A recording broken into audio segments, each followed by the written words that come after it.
আসসালামু আলাইকুম ভাই। ওয়ালাইকুম আসসালাম। আপনার ভিডিও ছাড়লে মেয়েরা কমেন্ট করে ভাই আপনার পরে ক্রাশ খাইছে ভাই। তো আসলে কি আপনি বিবাহিত? একটু বলবেন, তাদের হৃদয় ভেঙে দিয়েন না যেন ভাই। এমন কোনো কথা বলেন যাতে তাদের মনটা একটু ভালো হয়।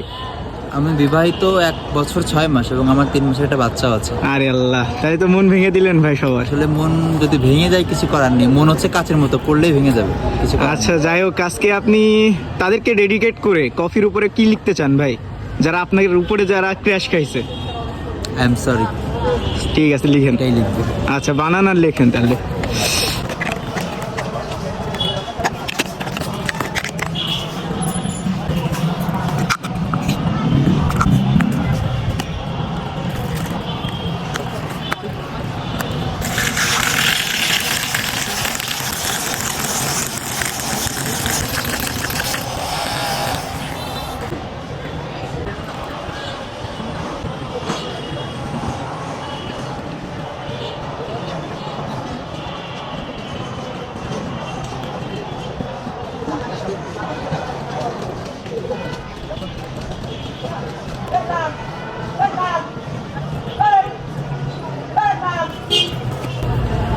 তো যাই হোক, যারা ভাইকে দেখে ক্র্যাশ খাইছেন তো তাদের জন্য ভাই লিখে দিছে কফির উপরে সরি, দেখতে পাচ্ছেন।